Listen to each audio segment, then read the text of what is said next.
What up, guys? Back out here at the resort. For you guys that don't know, man, this is where I come to get away from it all and just test and tune the RCs, man. You know, before going back to the sticks and bricks and work, we come out here to this beautiful resort. Give you guys a little bit better look of what I'm dealing with right here. So yeah, man, you know, tell you about stigma and stereotypes, man. I remember when I was young, they used to say, man, that's trailer park, you know, the other part, right? And then you look around you and you see $200,000 RVs and lawyers and engineers and everybody that understood the getaway. So I see why this is called RVs, recreational vehicles, and you know, it's been a blessing to us to get ours, man, and have some fun out here. But I would love to take my X-Max and skim across that water. The thing is, I don't like turtles and shit, but you know, hey, let me see, man. I got the new hubs, extended hubs on here from my boy Alonzo Main's Mississippi Jack. Trying to see before I get out here and try to do 130 miles an hour with the little Vortec. My top right now, I think is 129. I'm running the stock body. Hey, but even though it's a stock body, I did take my ass out. You know, I cut all the ass out. Sometimes it'll be going, and then as you get up to speed, it may decide it just wants to puff up and turn left or right.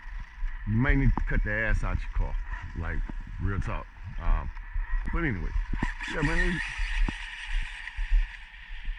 Yeah, she's so much more straight, man, than, you know, when I got this thing, my first thoughts were, how in the hell is a Corvette out the box, a Stingray, slower than a Slash out the box or a Max?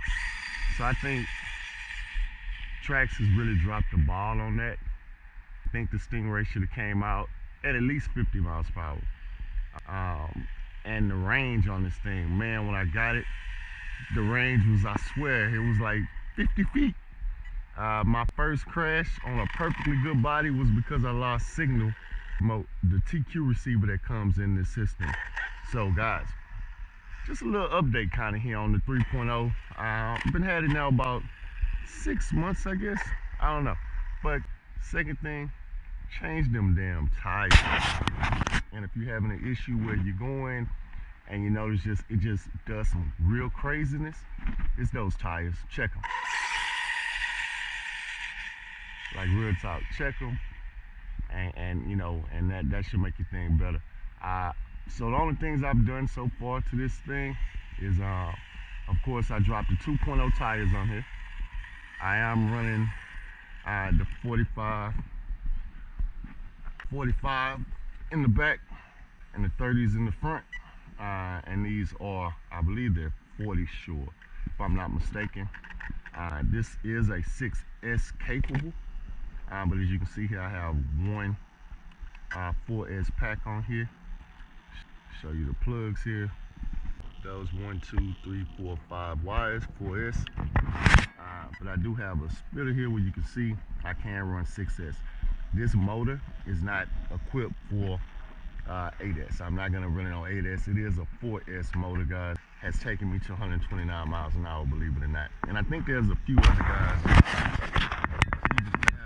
same motor, man. This motor, and it absolutely stays cool. I'm running the Mamba Monster X 8S on 4S. I got the big foams in the back. I did do the CVD shafts in the back. I haven't found the front ones, man. It's always these little pins, but since I added these hub extenders on, which I love, by the way, since I've added those on, I haven't had any more of the issues I was having. I was having too much play in my steering. So now I think she's ready. My last run I did with it was about 95 miles per hour, and it just pulled left and ran me in a ditch. So, you know, it's one of those things to where if you ain't going straight, you ain't gonna win no race. And you know, if you can't keep it straight, you ain't gonna get the speeds that you're looking for. This little thing is quickly becoming my favorite RC car. And that's mainly because of the size of it. It's so easy to work on.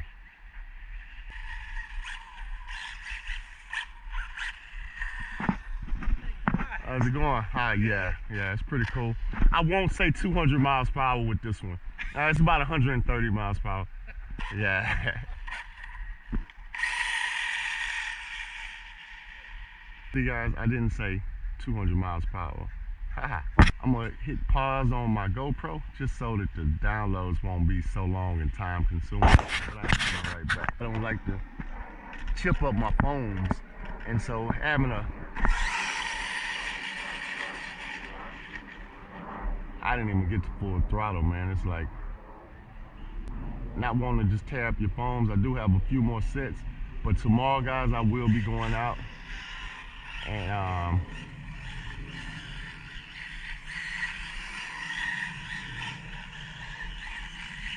doing another.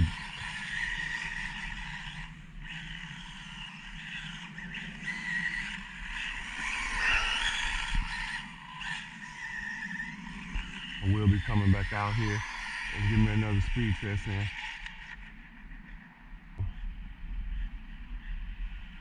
And this motor, man, believe it or not, even when I put it on 6S, I don't have a hell of a lot of temp issues with this motor.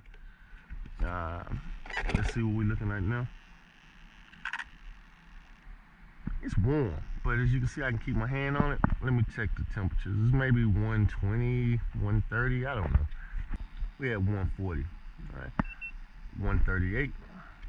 So yeah, I don't like to go too high. I didn't bring my other fan out here, so I'm gonna let this cool for just a second, man. Get it down to about 100, and then I'll come back out here. All right, peace, guys.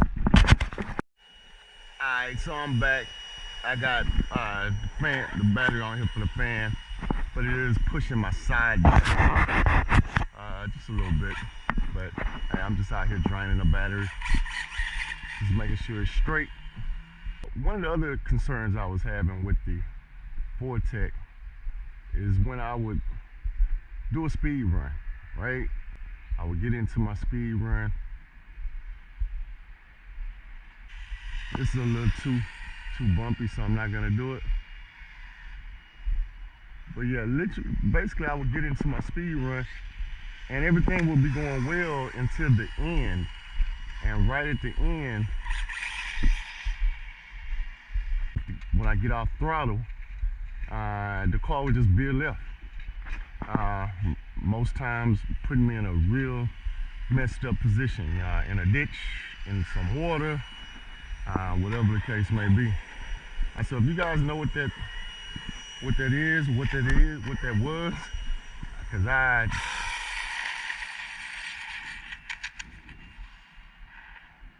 that's when you just let it go. You know what I'm saying? You just let it go. You see it's going, if you notice, they got these little drains out here.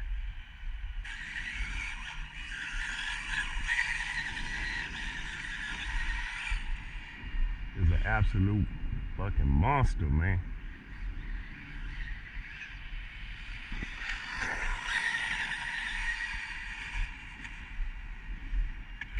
Monster.